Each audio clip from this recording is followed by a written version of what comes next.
In 1981, 8 Israeli F-16 crossed into Iraqi airspace and erased a nuclear reactor in 90 seconds.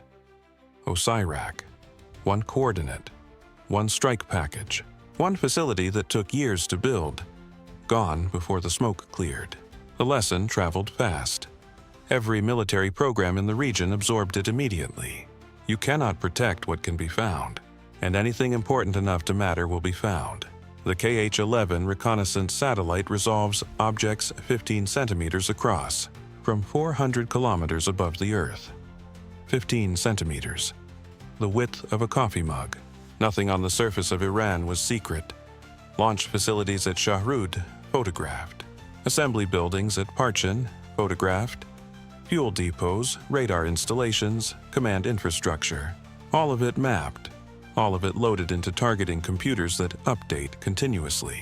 Every surface asset Iran ever built was, from the moment it was built, already inside someone else's strike plan. The American military does one thing better than any force in history. It finds a fixed point, it puts ordnance on that point. It does this at night, in bad weather, across thousands of kilometers, with a precision that previous generations of military planners would have called impossible. Give the United States a coordinate and a political decision. The rest is engineering. Iran's nuclear engineers understood this problem with complete clarity. They had watched Osirak. They had watched what American air power did to Iraqi infrastructure in 1991. A country's military capacity, methodically disassembled from the air in 43 days. They understood what they were facing. So they made a decision that changed the entire logic of the problem. They stopped building on the surface. Not because they lacked the resources, because anything they built above ground was not an asset, it was a target. Iran has 2 nuclear facilities that matter for this conversation, Natanz and Fordo. They are not the same problem. Natanz came first, built in the desert, discovered by satellite in 2002, partially underground, partially not. The centrifuge halls sit beneath 8 meters of concrete and another 8 of earth. Hardened by the standards of the 1990s, reachable by the standards of today. American and Israeli planners have had Natanz solved for years. Fordo is different. Fordo was built after Iran watched what happened to Natanz, after the exposure, after the satellite imagery, after the political pressure. The engineers took everything they learned from Natanz being found and asked one question: what does a facility look like that cannot be reached from above? The answer was a mountain. Fordo sits inside a mountain near the city of Qom, not beneath a building, not under a concrete pad. Inside the rock itself, carved into the Zagros Formation, one of the oldest and densest geological structures in the Middle East. The Zagros Mountains formed over 150 million years of compression. Jurassic limestone and dolomite folded under continental pressure into formations that reach 4,000 meters above sea level. In geological terms, the rock is competent, dense, load-bearing without fracturing unpredictably. It is, structurally, close to an ideal material for what the engineers needed. The centrifuge halls at Fordo sit under approximately 80 meters of solid mountain, not 80 meters of air and concrete. 80 meters of compressed Zagros limestone that has been holding its load since before the first human being walked the earth. The engineers didn't build a bunker. Bunkers have coordinates. Bunkers can be solved. They put their facility inside a geological formation that was already there, and then they let 150 million years of physics do the defending. The GBU-57 massive ordnance penetrator is the most powerful conventional bunker-busting weapon ever built. 30,000 pounds, 6 meters long. A penetrating case hardened to punch through reinforced concrete at terminal velocity before the fuse fires. The United States spent over $300 million developing it, specifically because existing weapons couldn't reach what needed to be reached. It was built explicitly with Fordo in mind. The engineering is extraordinary. The GBU-57 doesn't just fall, it drives. The hardened nose cone displaces material rather than fragmenting on contact. The weapon keeps moving through the resistance, transferring kinetic energy into forward penetration until the fuse sequence triggers at calculated depth. Against reinforced concrete, it reaches 60 meters. 60 meters of the hardest man-made material on Earth. That number represents the absolute edge of what conventional physics currently allows. Fordo sits under 80 meters of natural limestone. Limestone that is not reinforced concrete. It is denser in some sections, more fractured in others, and extends laterally in every direction without boundary. The arithmetic doesn't close. American planners know this. The classified assessments that have leaked consistently over the past decade say the same thing. The GBU-57 damages Fordo. It does not destroy it. It collapses entrance tunnels, disrupts power infrastructure, kills personnel near the impact point. The centrifuge halls keep standing. There is a solution to this problem.